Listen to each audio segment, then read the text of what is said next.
Sci-Fi. Hey, everybody, welcome to Real Life Sci-Fi with Wade and Willie. I'm Wade. I'm Willie. This is a podcast about the paranormal and contemporary mythology. Join us on patreon.com/reallifesci-fi for access to 2 bonus episodes a week, video feeds, and more. Also, visit RealLifeSciFi.show for all of our links. Let's welcome aboard the SS RLSF. He's the founder of Hollywood Horror Fest and the Boobs and Blood Film Fest. It's Miles Flanagan. Hey, Miles. Hey, hi, how are you? What's up? Good. How's it going? Good to be on the show. Thanks for doing it. How into the world of kind of paranormal conspiracy stuff are you?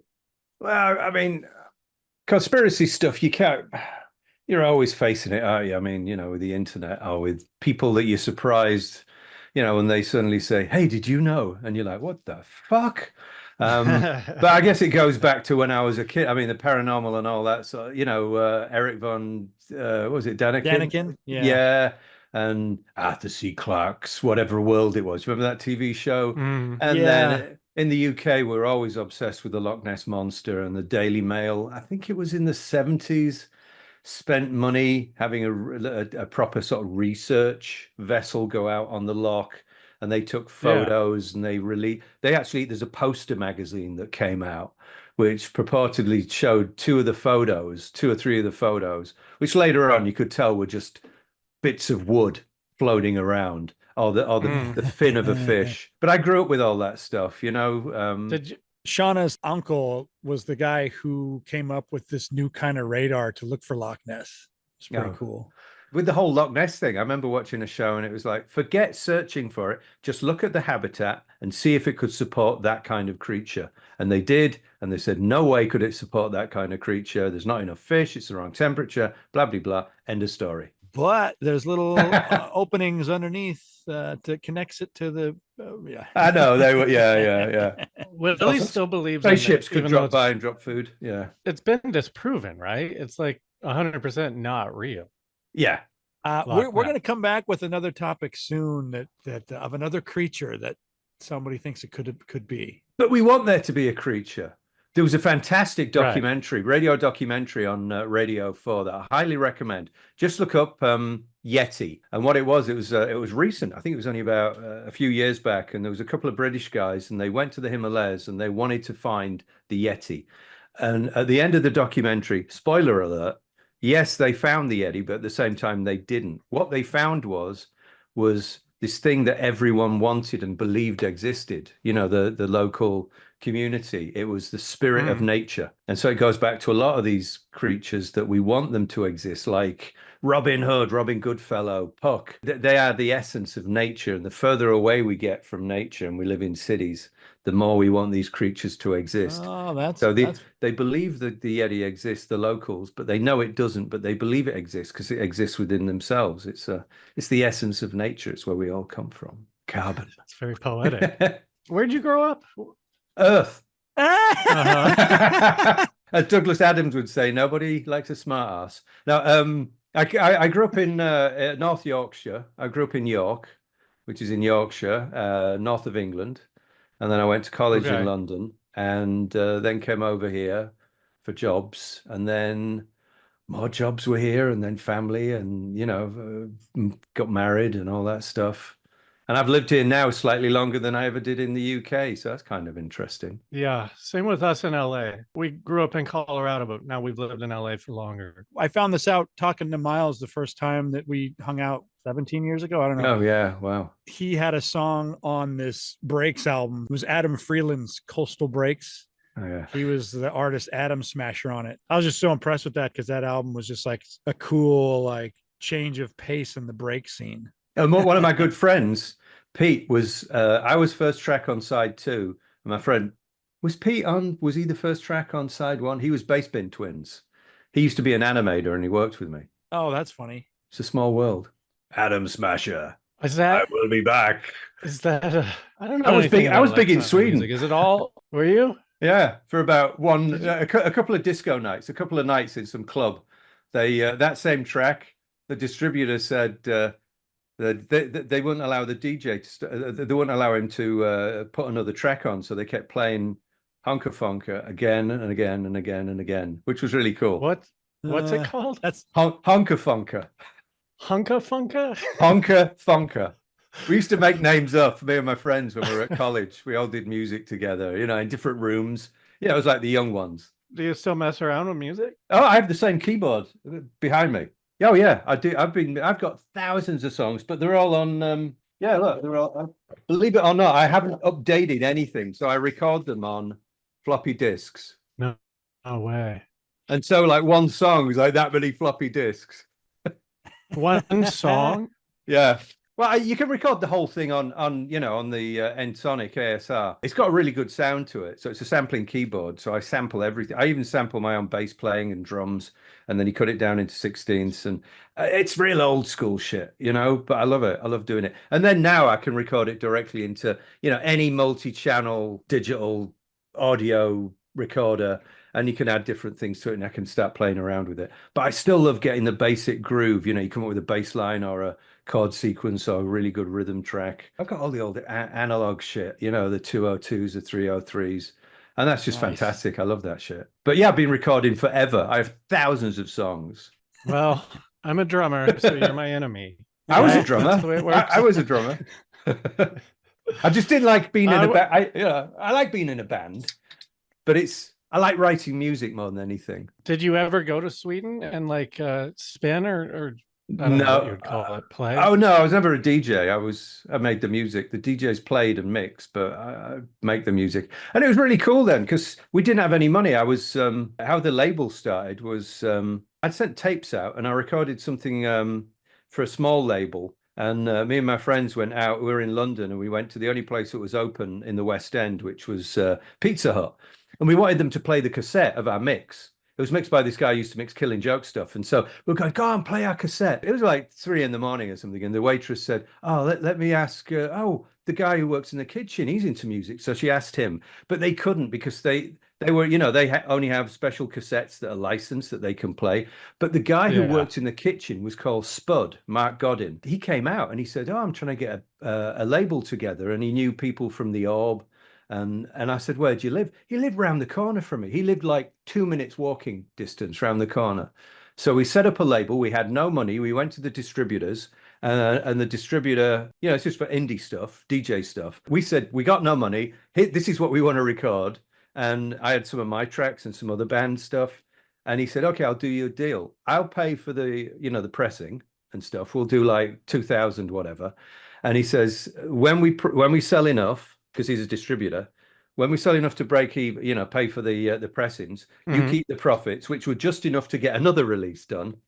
It was like that. And then you made your money through doing remixes and getting license deals on, you get things backs to do the remix. Yeah, things like Coastal Breaks. And then that led to other things. And I nearly had a career, but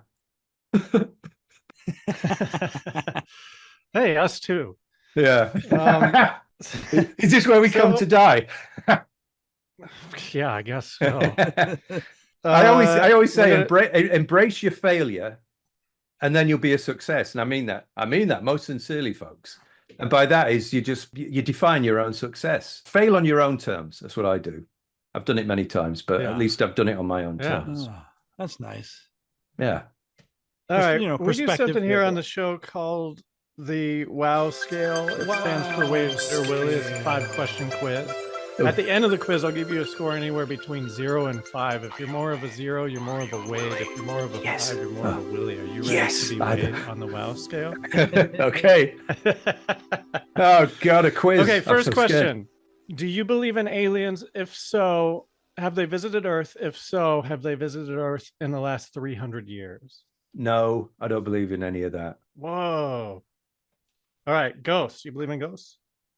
It depends on I define ghost. Ghost is an entity that can interact with you, as something that could be like a recording from a past time period, possibly. I mean, hell, we get all our information like through the air, don't we? It's like magic, all this. Yeah. So I don't see why not. I'm open. So they're about not dead people, but they could be residual energy or that some people can pick or something. Yes, something like that. Did you have a lot of ghost stories? Did people where you're from talk about ghosts or anything? I mean, Yorkshire and in England, the Industrial Revolution, the Victorian era was a big time for ghost stories for lots of reasons, because there was mass production of magazines, and there was a lot faster, and there were faster and wider ways of disseminating all this information through books and plays and eventually films and things like that. Yeah, we talk about ghosts, and as kids there were lots of ghost movies. I mean, nothing inherently, you know, it wasn't because I lived in a small village or something we talked about ghosts, and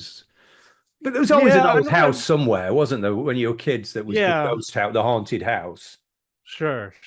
That's kind of what makes me curious, is because we talk to a lot of people all over America, and it seems like the ones from the East grew up in kind of more saturated ghost story towns than like we did, because we're from Colorado, which is like not as old. Oh, yeah, I know what you mean. If you have more history, you would be more prone. It's interesting. Okay, Bigfoot. No. Illuminati. No. What about the multiverse? If it's a version where there's multiple versions of us doing different things, no.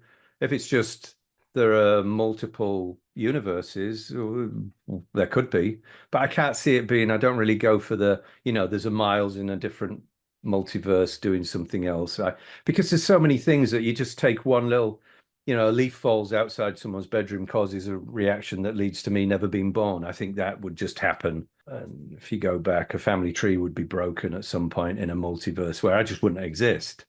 So me just in a multiverse, it just seems logical that if I was doing something else, if that was done in previous generations in the multiverse, then I probably wouldn't exist. Right. Like if I'd never come to this country, then like the family I've got here wouldn't exist. I lean on that way too, but what I've been leaning into also, the energy that is us is being projected out of us, and those different possibilities of my current now are available. Whatever attitude I have, I can lean towards different possibilities. So like all the possibilities of my existence of what could happen next exist. Like Schrodinger's cat, though, until one happens, they all exist. I see you as absolutely 100% unique to this world. I love it how you never really think of these things until, you know, you don't put them into words until you're on a show like this. Yeah, I know. It's funny because like, yeah, you had zero opinion until I asked that. Until you asked. And now you're figuring it out. You're figuring it out. But it's almost like I've always believed, I've had, I suppose if you talk about spirituality, I get a great sense of spirituality from, and I actually think spirituality at times is just heightened sensitivity and heightened emotions and whatever. But like we're all carbon based, so we're all related to everything. I'm related to everything, and we're all related to everything. So it's almost like you've just got to imagine a cup of carbon, and you just put it into a shape that's like Willy. Or shape like a Christmas cookie. Like Christmas cookies. And then when you die, it all gets mixed up again and could be made into a million other shapes. So what Willy was saying for me would be in another universe, then his carbon is just mixed up with something else and becomes something else. I just see it on a wider scale. Have you done hallucinogens before? Is anyone listening to this? Yeah. As in a script that I wrote, and this isn't true at all. This is a script I wrote. Yeah, sure.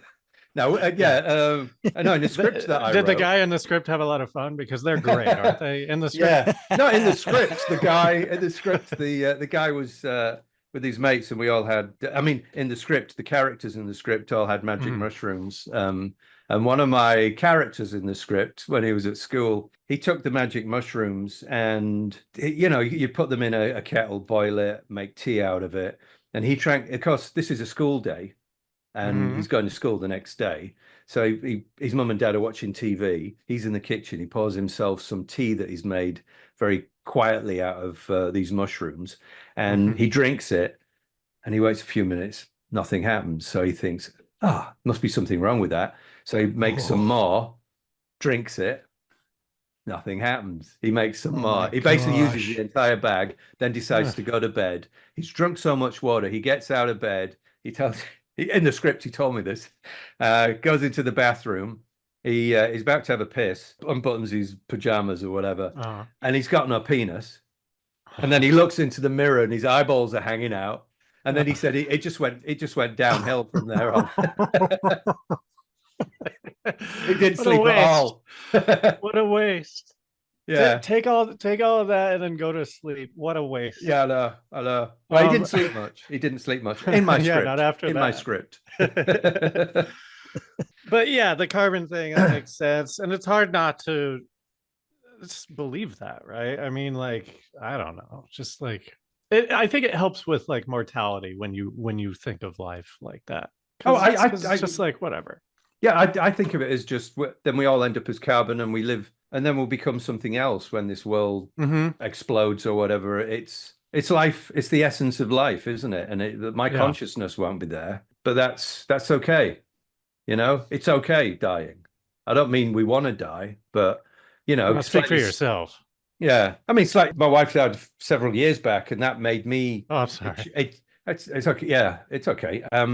But it made me not as scared of death. I used to be petrified of death. And now I can see that it's purely not, it's normal. There's also adds to the drive as you get older. I want to do more things. There's lots of things I want to do. And I'm sort of like doing almost too much, which is part of that. But I used to be petrified. I used to think of it and just be. Me too. Absolutely. I won't be able to sleep if I think of death before I go to bed. Yeah, but it's okay. It's absolutely normal. And I read a great book about it. One of the best quotes I ever read about it was, and this came from a Greek philosopher from ancient Greece. And he said, it's the best sleep you'll ever have. Right. And I thought, that's fantastic. Yeah. It really is fantastic. And as long as you do the most and the best you can while we're alive and while we're enjoying life and all that stuff, you just get out of it.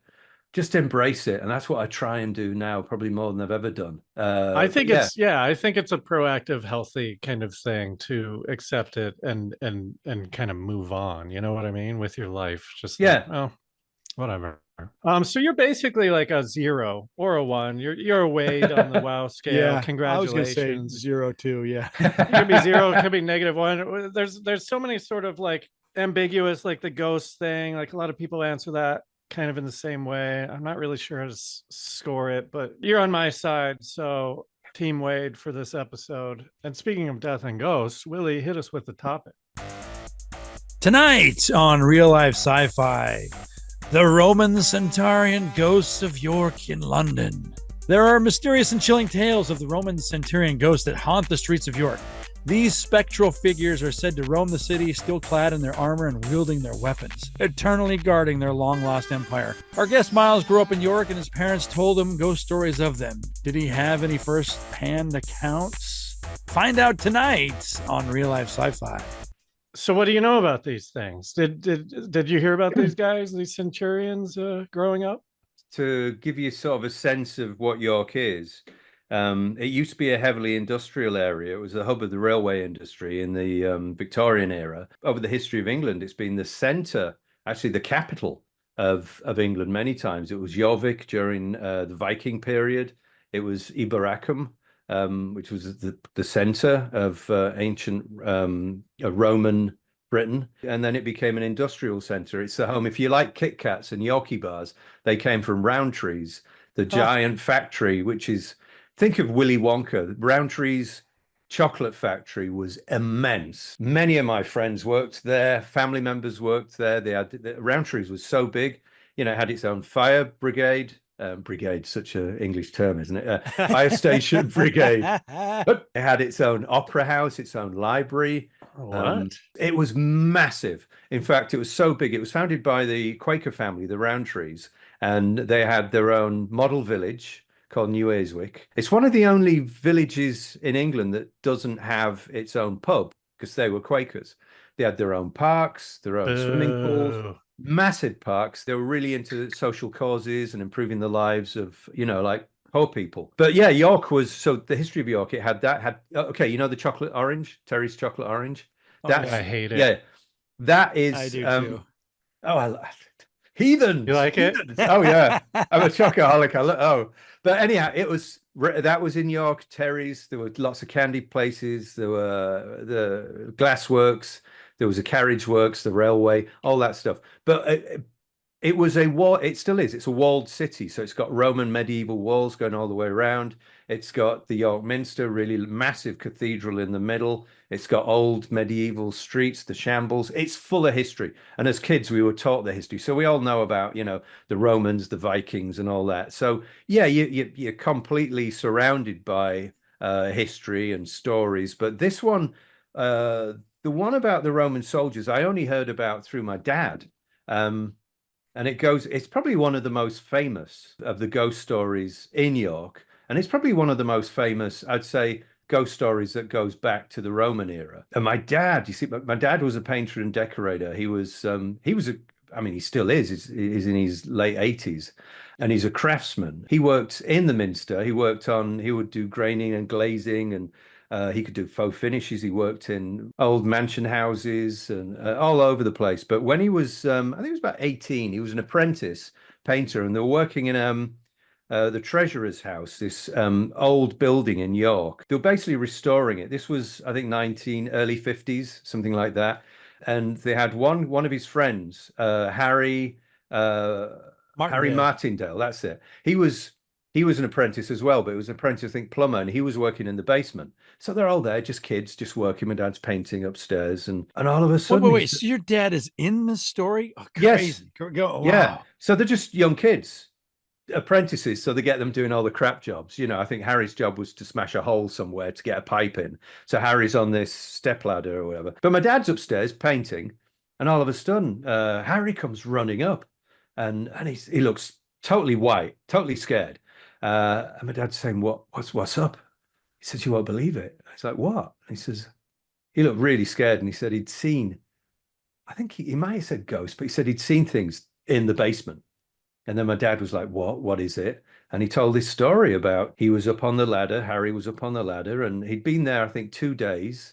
And first of all, he heard this weird sound, and that he didn't know what it was. You think it's outside. And then he realized maybe it was some sort of horn or something, not really thinking about it. And then he saw a figure come out of the wall in this basement and walk towards him. And this is one thing he said. He said it didn't look like a ghost. It wasn't hazy, didn't look at him. It was as real as a regular human being would be.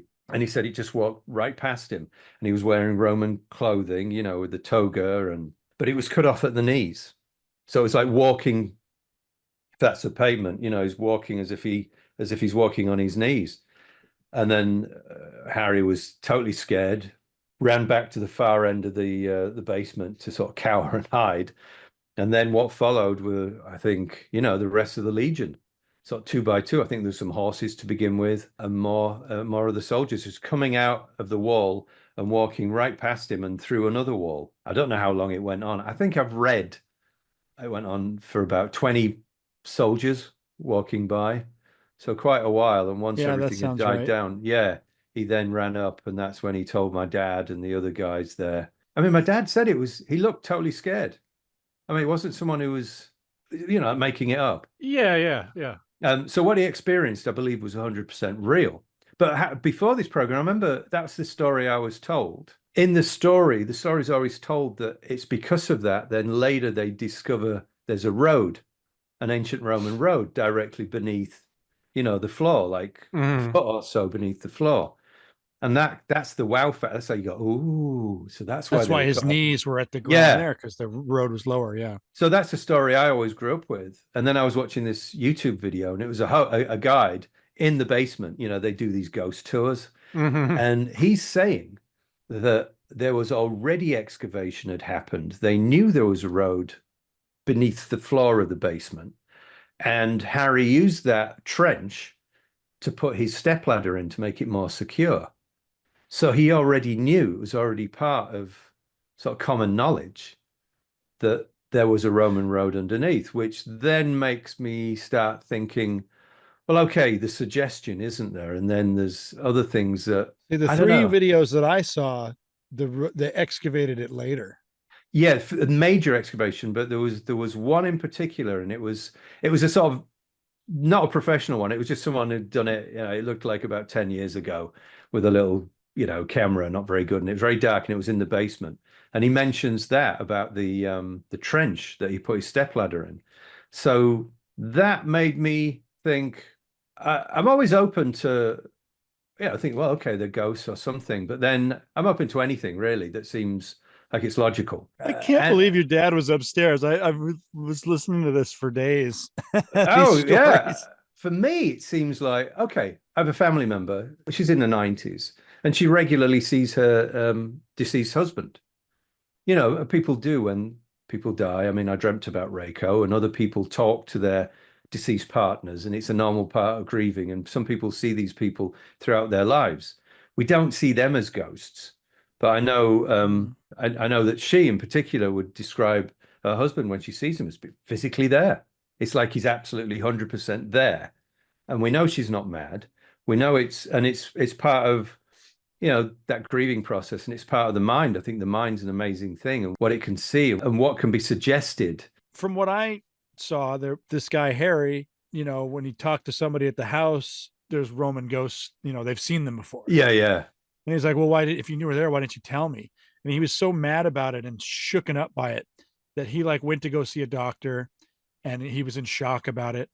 And there is a recorded account of his doctor visit, and the doctor pulled him off work, to recover from being in shock. And he kept quiet about it, and he didn't talk about it till the 70s. You see, that's where my dad said my dad said that he talked about it to his friends. And I did ask him. But in the 70s, it came out as news. Right. It was like a big deal. During this time, there were a bunch of movies that came out about the Romans, right? And people knew that Romans had been there before. There were a couple really big Roman movies that came out that year. Oh, like Spartacus? Earlier than that, this was 53. 53, yeah.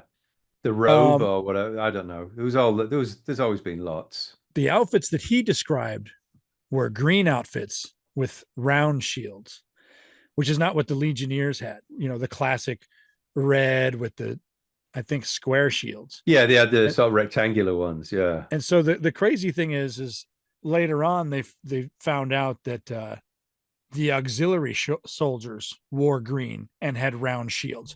If you were making this up, you would have described the Legion Roman soldiers. Miles, you were saying because he was in that trench and because maybe he knew about it, that it was like his brain had gotten the suggestion and then it was sort of making it up. I mean, that's kind of what you were saying, right? Well, yeah. I mean, it's just, there's lots of possible ways. There could be mold in down there. I mean, absolutely, there could be. I mean, there've been cases of similar things. I remember there was an old one of those 60-minute shows where a guy was accused of slowly killing his wife, and she was hallucinating and thinking he was killing her. But what they found out when they moved out, that it wasn't. It was the house was full of this really bizarre, very rare mold that caused hallucinations. Plus, it was killing her. Right. So there are things that, I mean, you could argue that the color and the round. I mean, a shield's either what shape, square or circular.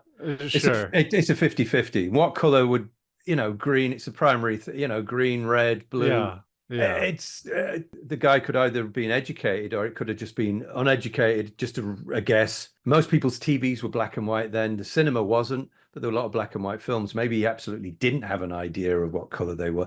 I don't know. I mean, no, you're right. A lot of them were red. Red was also just a good color in film. But I'm just saying that it could just be, it's a 50-50 thing almost, isn't it? A lot of this stuff. Well, just that nothing is defined when we talk about these things. But it could have been a recording. The fact that they didn't respond to him. This case makes me lean towards that. Because like a record or a tape that gets played too much, it slowly goes away. So these sightings of these ghosts here used to be very visible. And then over the years, people don't see them as much, but then people still hear them. And then they kind of just drifted off and there's no sightings, no hearing. I'm like, oh, what if something like the magnetic field, the way we record magnetic tapes, or maybe there's big crystals under there that store energy, and playing an energy recording back. And then over the years, it still has the energy, but it doesn't have the information. No, I like that.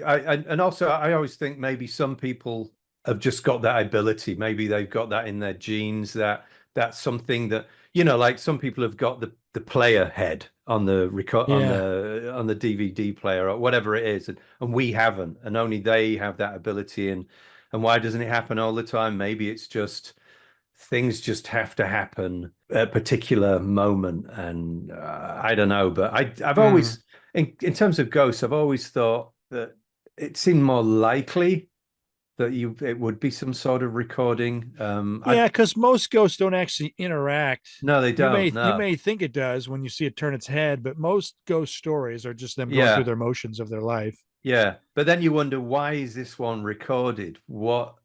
Because otherwise the whole world would just be full of this. It would drive you mad, wouldn't it, if you had that ability to see the whole world? That's why I'm starting to think maybe there's some crystal bedrock under there, and the magnetic fields shoving. There's just something, there's energy out. It's not the event, it's the location then. But then that poo-poos the idea that, most people like ghost stories about violent things, don't they?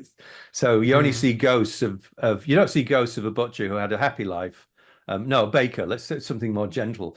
There's no ghosts of like Jimmy, the local baker, who had a happy life. He had a lovely dog, Labrador called Billy, and he was nice to Billy. And then he died when he was like 80, and his family around the bed. Oh, look, this is him building his train set. Who's so excited about it?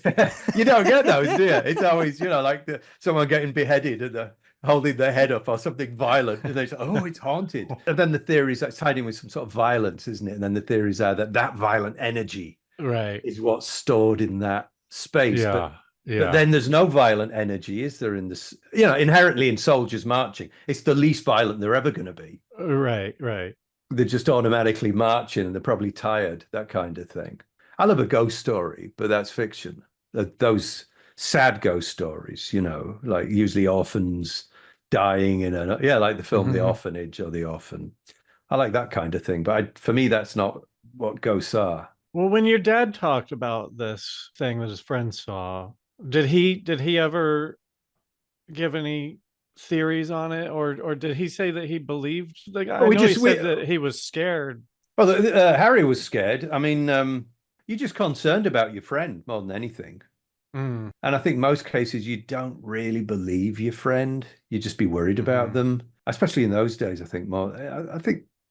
More than now. But we only just talked about it today. I wanted to make sure I got all the facts right. So I was chatting to my mum and dad. What is your dad's name? Peter. It's something that it obviously remembers it. It was a big deal. I mean, how often do you have a ghost story in your own life? Right. Even if it just touches the perimeter of your life. And then here's what I don't understand. So, like, this is a famous story, Willie? I mean, like, because you're correcting him or telling him what the guy's last name was and stuff. So this is like, it became a news story in the 70s, you said. Yeah. Was it the 70s? The 70s is when it made the local news out there. And the story of the Romans, from what I gathered, in 1905 was the first account that anybody could find of seeing a Roman ghost in that area. There was one in the 20s. There was this in the 50s. In the 60s, there were a couple. And then there was a bathhouse nearby where there was. That's right. Well, if it's the bath, there's the Roman baths, and that's a pub. It's below a pub. So I'm sure you get many ghost sightings from the pub. And in that situation, too, a lot of people said that they heard soldiers, but they couldn't necessarily confirm that they were Romans, because there were definitely a bunch of different soldiers throughout the era of. But we're okay, because I know I was reading them, but a lot of them came out after Harry's, didn't they? Like people were saying, like the one guy, the warden or whatever, who saw Harry out directly after he'd seen the ghosts, said, "Oh, you must have seen the Roman soldiers." So that's after the fact. You know what I mean? Like as soon as someone's seen the Loch Ness Monster, everyone's seen the Loch Ness Monster. So it's suddenly a lot of sightings. So there's a lot of, whether or not they really do see it, I think there's a lot of suggestion goes on. Yeah. And I think I know only a few days ago, I was with a friend and I was in the car and I pointed to something. I said, "Oh, can you see that? Look at that guy over there." And then we were driving past. And we were gone. We were beyond where I'd seen this crazy guy looking rather odd, and they said, "Oh yeah, I can see him." And I said, "No, he's gone." And it's the power of suggestion. Yeah, Well, but that's a good question, Willie. For these Romans in York, is there ghost stories from before the 50s Harry one? 1905, there was a story of somebody seeing Roman ghosts, and then in the 1920s also. Were they reported though in Good night, bud. Love you. Love you.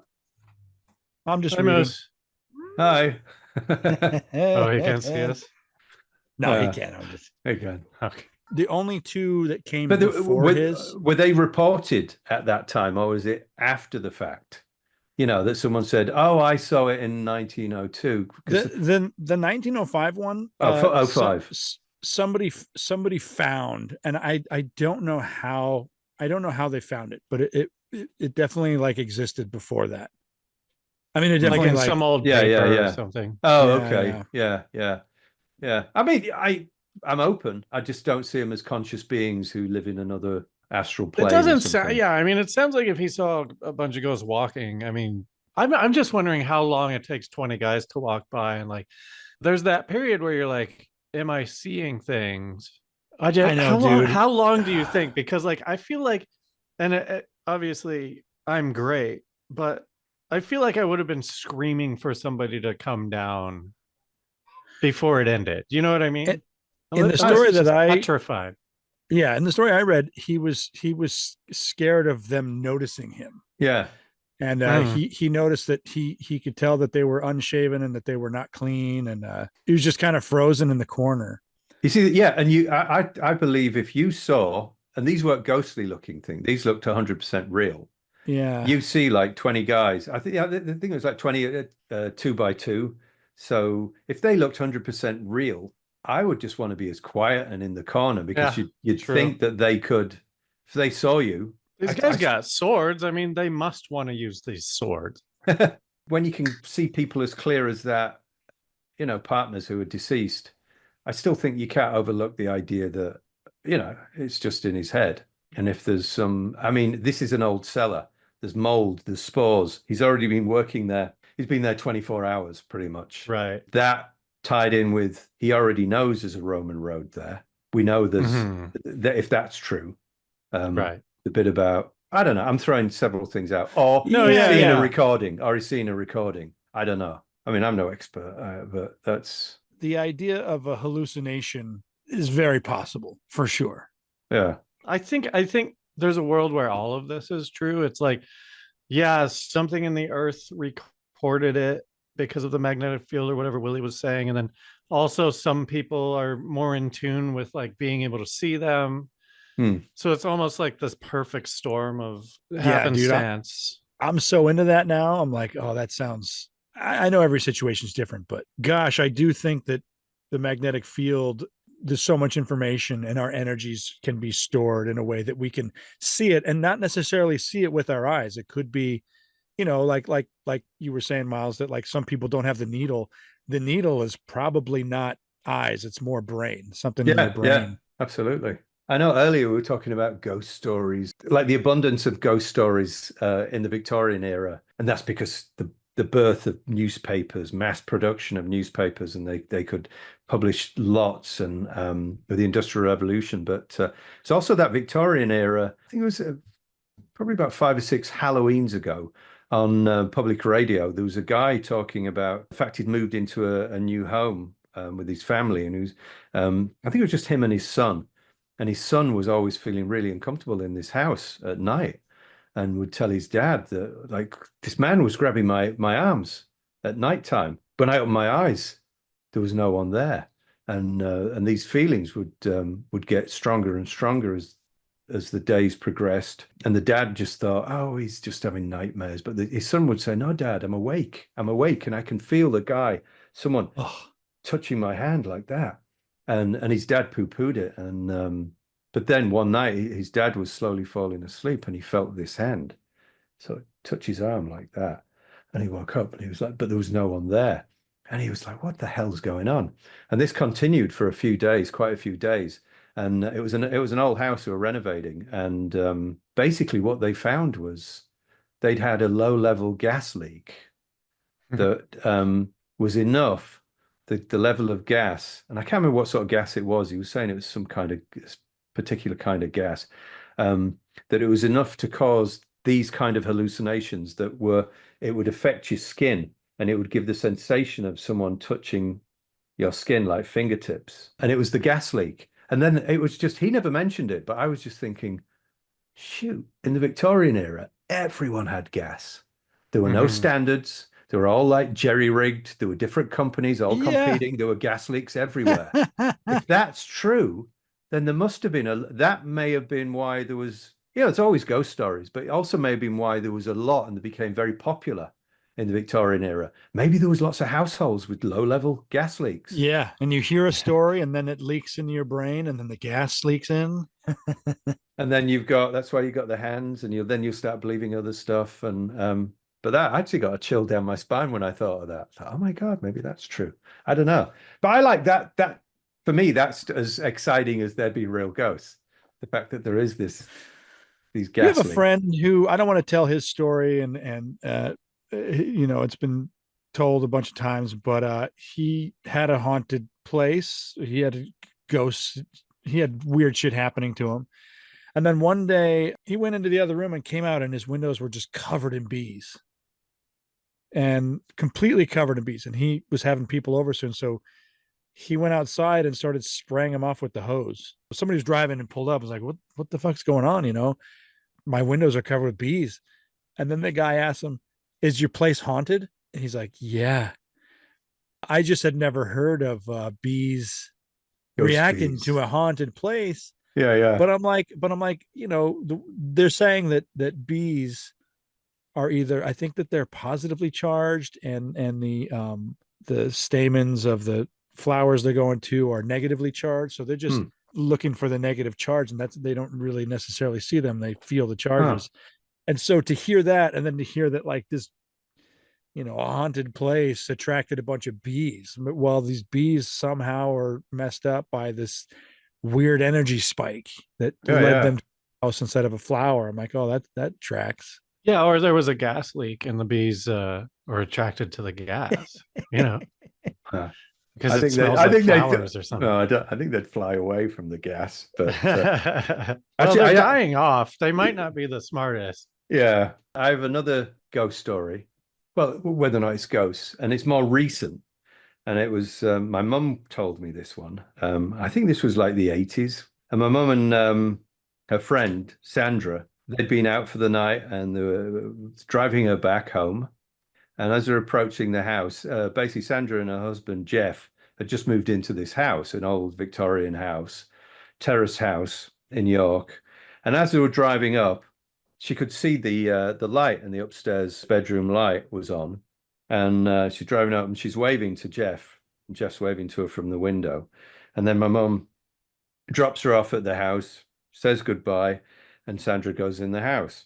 And the next day, Sandra calls my mum up. And my mum's saying, yeah, how are you feeling? I hope you didn't drink too much and all that sort of thing. And she said when she got home, no one was in the house.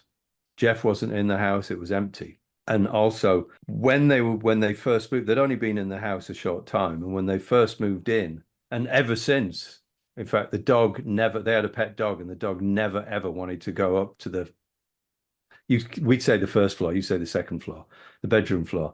The dog wouldn't go up. And when the couple went up to go to bed, the dog would whimper and stay on the ground floor. Oh my gosh.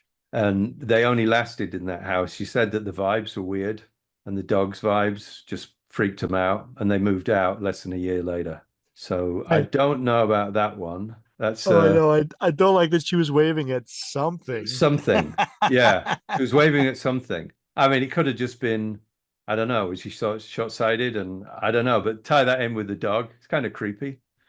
I had a similar thing when I was a kid. We lived in a house for 1 year, and I remember the bedroom I was in, I would always wake up really early. I was only about 11, 12. I would wake up really early, and the room sort of freaked me.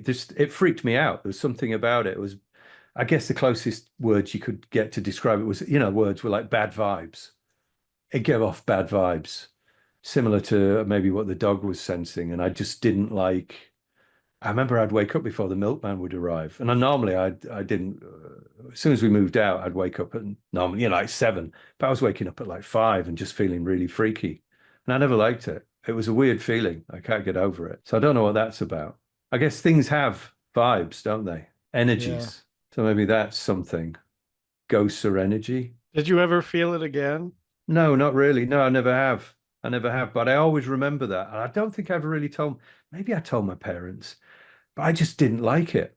And I was a sort of kid who always, I loved being in my bedroom.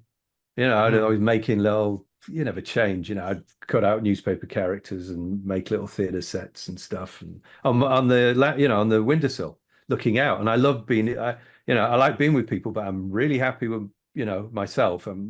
I like being on my own at the same time. But that was different for some reason. That entire place, yeah. And we only lived there a year. I don't know if my parents liked it or not, but yeah, it was weird. It was weird. Some vibes too. Yeah, you get these. I don't know if you've had those sort of things in places. I don't know. That's what I was trying to think. Willie, have you? The only times I ever have is when it's in an environment that's conducive to that already. Like you're sneaking around someplace or something, and it's more fun to like imagine the bad vibes. But I don't know that I've ever like felt actual bad vibes.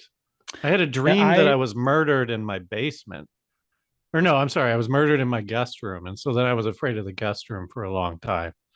But that was just like, yeah, it was just because I was murdered there. I sleep there now when I go back home. It's fine. Yeah. I don't like that room only because there's pictures of people that I don't know in it. It's a spooky, there's like black and white family pictures in there. So, but it wasn't like that when I had that dream. So a couple times in my life I've been frozen, like in 3 different places that I've lived in, where like, but I know this is just my anxiety. I've got freaked out so hard that I couldn't move for, Was that while you were so late in bed? No. One time I was I felt I thought that I could prove that ghosts existed. So I started yelling at a ghost in the closet that wasn't there. And then one time I was playing a scary video game, Silent Hill, when it first came out on PlayStation, and I had forgotten to close all the blinds in the place. And I was in this big house alone by myself. And all of a sudden I could see every window, just a reflection. And I imagined someone in the outside just looking in, and I couldn't see them. So I froze there, and I felt like I was there for like a half hour going like, okay, what should I do? Whatever. And then, but I've never felt bad vibes in a place, and I've been in haunted places. I stayed in the Del Coronado in Coronado Island, and that is haunted. And I went up to the room at night by myself. Yeah. With a video camera and trying to find the ghost. Nothing. And I didn't feel anything. And I was like, I was very open to it. Huh. I just wonder though, if you're like Stanley Hotel never felt anything. Yeah. If you're trying to feel it, it's almost like, and this is a more nefarious ghost, like not an energy, residual energy or anything, but it just seems like if you're like an evil ghost and people are coming around like the ghost bros with their cameras and stuff, I'd be like, oh, fuck these guys. Like, I'm not gonna perform. I'm not a circus act, Oh, you're a ghost. Why don't you let me see you? Right. I'd just be like, no, that's comedy? Not fun. It's only fun something if funny. I'm scaring people who don't know. But if it's that kind of, I've always wondered, if it's that kind of ghost that can interact with you, where does it go? Like when you're not around, does it just sit down somewhere? Don't The ethereal plane. Life? Yeah, back to hell. Back to hell. That'd be cool if you go to hell, but you can come up just to freak people out because the devil's like, yeah, no, that's fun. Like making people scared is fun. So go ahead and do that. See, I had an idea in that realm of like, as long as people were thinking of you, you could still exist as a ghost. I don't believe that now, but I'm like, I like the idea of if somebody thinks of you, it like can bring your spirit back. But I've been watching a lot of Real Housewives lately, and the Beverly Hills ladies are really into like seances and stuff. No. And they go to these fucking, like, I just hate these. Like it feels very predatory, these people who like get paid hundreds of dollars to come and like do a thing, and they're like, oh, your grandma's here or whatever. It's like, why? I'm not in my house. How does she know to come here? I'm hanging out with my friends. I just like, I don't. Well, it's like the history of that whole spiritualist movement, and it was all debunked.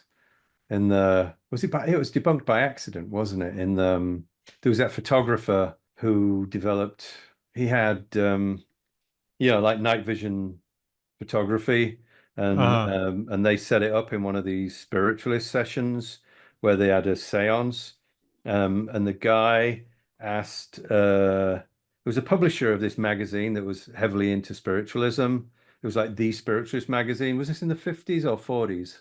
And I can't remember if he paid for it, but he was approached by a photographer. All these people were pro spiritualism, right? And they believed this was real.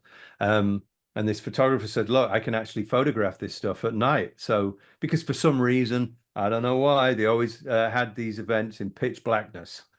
So whenever he had sort of like glowing ectoplasm, it was always in pitch blackness for some reason. I don't know why. And then they set up the cameras, and it was, not X-ray. What's it called? The night. Heat vision. Infrared cameras. Yeah. So they set up the cameras in the room, and everyone thought, Thermal. well, people thought either it wasn't going to work. The people doing the, I don't know if the spiritual people doing the seance, spiritualists knew that they were taking any other than regular photos, so they felt like totally safe. Anyhow, the photos were taken during this session where ectoplasm was being drifting around, and then this horn. Wasn't there a horn or a flute? Isn't that one of the things that they would do? It was a part of the whole parlor trick thing of the spiritualist seance, where there'd be this flute that would glow, and it would be like a trumpet thing, and it would fly around, and he could touch it, and all these things. And then pictures were taken, and they were developed. And the head of the magazine, this pro spiritualist magazine, he got the pictures, and what they showed was they showed everything that was going on during the pitch blackness, and you can see them online. And it's really famous. I just can't remember the name of any of this, but you saw like this little doorway with curtains, and you saw a little old lady outside the doorway. She'd open the curtains, and she had a stick with basically, two sticks with fluorescent fabric in between. She's doing this. They had like a horn that was like glow in the dark, and it was on a stick, and you just move it around and go woo woo. And there's just these little old ladies all around people sat at the regular seance table, and they're just doing their shtick, their complete fraudulent shtick. And the problem was, the guy who published this magazine, which was a pro spiritualist magazine. He was thinking, oh fuck, I have to publish it. I've like paid for it, but is this not going to kill off the magazine? The magazine's supposed to be pro spiritualism. Well, anyhow, he did publish it. People saw it. And did it change the movement at all? No, it didn't. They just saw it as a one-off. They said, yeah, there are always people who are gonna rip people off. There are always frauds. There are always con men. There are always carnies. But it was that whole spiritualist movement, that 20s, 30s, where you'd have thousands of people going to spiritualist camps around the US. They're all in the Model T Fords, and it was like summer camp for spiritualism. And they'd have seances and retreats. The people who were running them, they were a network of like carnies, and they would share information about their different parishioners, so that when they were in church and they would say, someone here I feel they've got some sort of illness. It's Mary. It's Mary. I think she's got cancer. I think she's really, and they'd found out from another parish about Mary, and they were swapping all the information. And the way they got, the way a lot of these con men preachers would get the information would be, I love finding out how people do these things. It's like magic. Once it's like, wow, it's either really stupidly simple or very elaborate and stupid. But what they would do when people went to church, and the psychic parishioner, the psychic preacher would be doing his stuff and preaching, he'd have one of his little minions go around and break into someone's house, look through the drawers, look through their envelopes, and information. That's what they were doing every Sunday. And they would compile all this information on all their parishioners. And then when they had the big meetings, like summer camps, all the different carnies would swap information. So they all knew, so it would seem even more real. And it was, there's a book by a famous psychic guy who's really interesting. There was a BBC sort of docu-play about it on the radio. If I can find it again, if it's still there, I'll send you it, but it's really good. It's about his entire history. Starts off just just someone wandering around a carny, gets involved with the carny people. Then he finds out about, the spiritualist movement. Then he wants to become a preacher. He learns all about all the tricks, how to con people. And then they find out about the big spiritualist movement. All they're after is it's the one big client.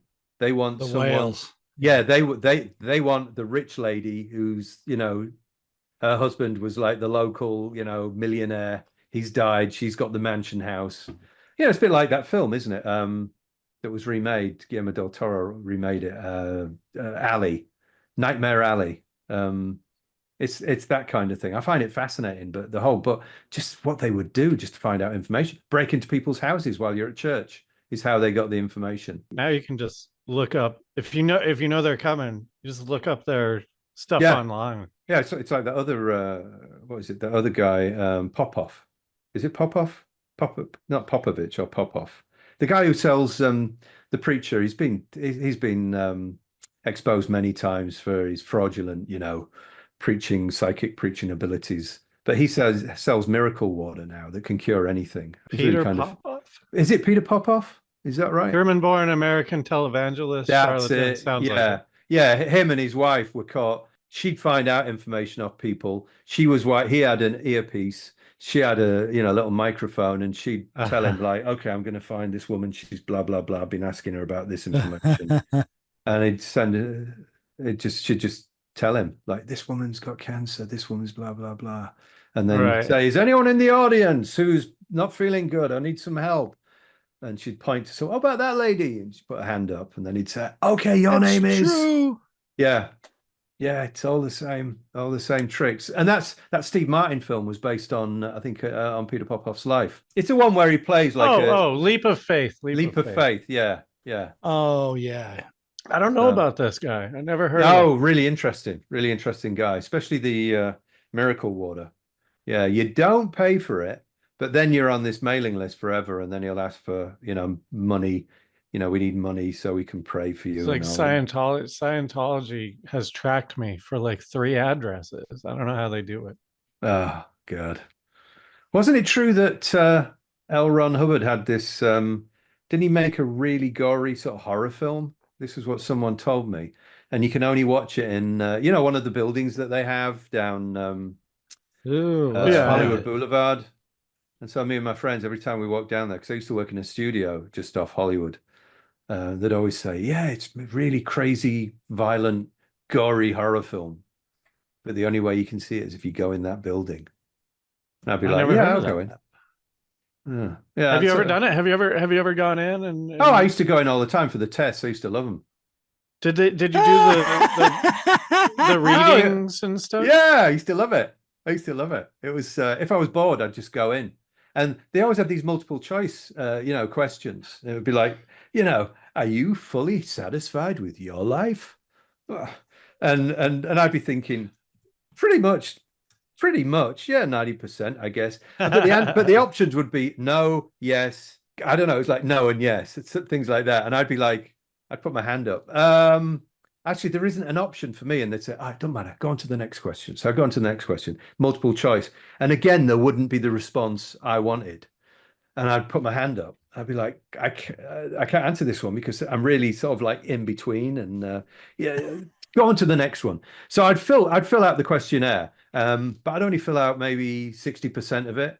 And then they'd take it into some room and analyze it. And then they'd take you into another room afterwards. And there'd be a pile of books behind them. They wanted to sell these, the Dianetic book. Yeah. And they'd have a chart or something. And I'd say, hold on a minute, you can't fully analyze me because I only answered like 60% of the questions. They say, oh, that doesn't matter. I said, well, if that doesn't matter, then the whole graph behind what you're analyzing doesn't matter. Oh, don't worry about it. Well, I am worried about it because I needed to be analyzed properly. And if I haven't answered all the questions, I used to go like that. I used to enjoy it. Just say thanks for coming and escort you out. But they were everywhere. Even when I was a teenager, they were in York, which was kind of crazy. Wow. And they had there was like one street where we used to have tail end of the. I'm not that old that I was a kid when punk was around. I was a bit too young for that. But you know, the whole, you know, new romantic thing I was around. And there was a street that had a really cool record store and bookstore, you know, we'd all congregate. And above there, totally unrelated, was this, I didn't realize it was a Dianetic Scientology place. And me and my friends, there was this sexy woman, you know, we're like 16, 17. And there's this really gorgeous looking woman. She said, do you want to come in here and do some, you know, like tests? And we're like, sure. So we go in and, you know, that you're holding on to those bars. And answering some questions. And then at the end, they're just like, will you buy this book for like £50? They're like, oh, huh? What's in the book? It's all answered in the book. Well, what's the book about? All your questions will be answered. And you just walk out. But it was amazing that even then, which was what, the early 80s, they were in York. Yeah, totally. I mean, that had to be kind of the beginning of it, right? I don't know exactly when Scientology kind of was taking off. Willie, do you remember? Dude, the first Scientology church was 1953. Oh, wow. Jersey. Anyways, go on. Really? Yeah. Wow. But, yeah. I mean, they're taking good care of a lot of buildings. There's the old, you know, the old KCT studio. That's where they shot Invasion of the Body Snatchers. Is it really? That's right where I'm at. Oh, it is? It's just down the street. Yeah. Yeah. I can see their weird, ominous. They have like a radio tower and they put their logo on top of it. I can see that. What the hell do they do in there? I know they've got a channel on, what is it, like DirecTV? Yeah, I think they just produce that stuff and they make all their like propaganda movies and stuff. Whoa, yeah. Dude, Dianetics was 1952.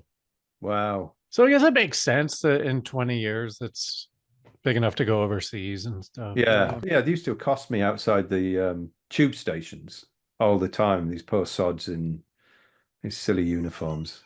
So, you know, like giving you invites to screenings and things like that. Yeah. That's the part of it that I'm like, always like, oh, okay. So you're approaching me to like do this thing. You're in it and you're on the street soliciting. Like, so that's my future. So why would I do it? Like, I'm not going to go around and ask people stuff. You know what I mean? Like, it's just like, it's so easy to not like fall into it when you can see your future played out in front of you. In front of you, yeah, I know.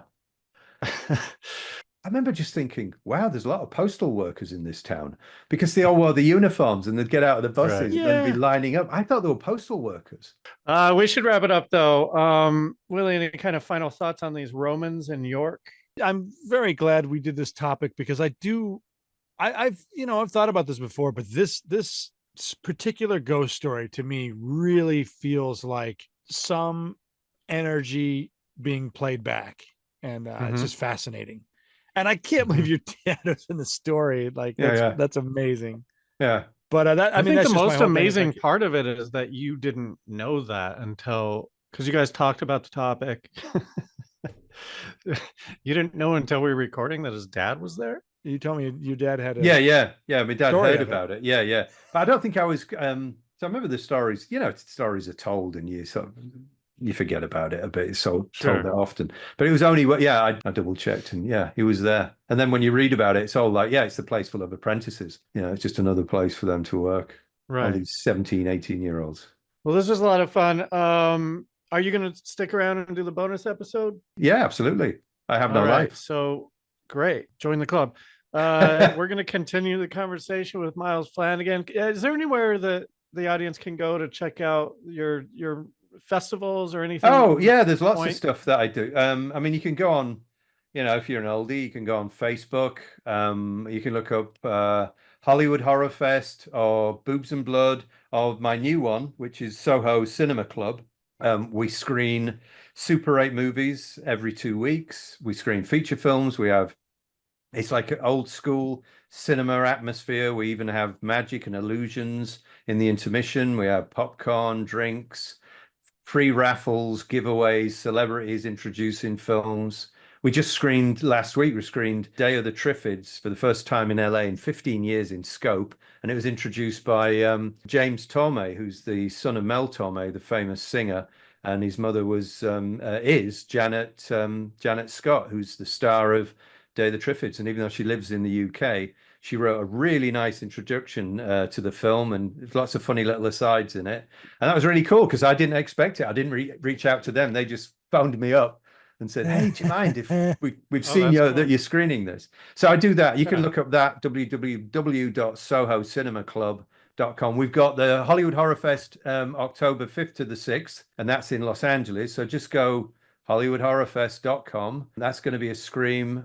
We've got the Price Award in November, and we've got Los Angeles Animation Festival in first weekend, I think, of December. Lots going on. You go to one, you'll basically get connected to the others, because I cross promote everything. What do you call the meetup at the Bigfoot Lodge? I also do. I call it Hollywood Horror Fest Indie Filmmakers Meetup. We meet up the first Thursday of every month. It's Bigfoot Lodge in Atwater Village. Fantastic venue. And we just hang out. We have, if you're a filmmaker or if you're a fan, we have a free raffle, we have drinks, we have a laugh, and it's a brilliant venue, and it's cheap prices. And even if, and people network, and people find people who are, great for, production. If you're looking for, composer, editor, or you just want to win a raffle and win a free Blu-ray or something. It's a lot of fun. I'm all about networking. I'm all about it's just good fun, socializing and being with nerdy friends. Life don't get better than hanging out with people who are all, like into the same nonsense you are. I love it. Yeah, that sounds cool. I didn't know about that. I might come on over. Thanks again for being here. We're going to continue the conversation. Go to patreon.com/RealLifeSciFi.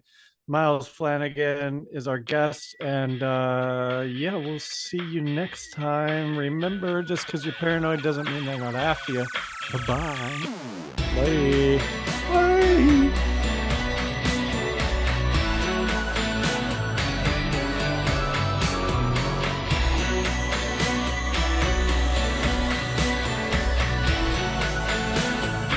Real Life Sci-Fi.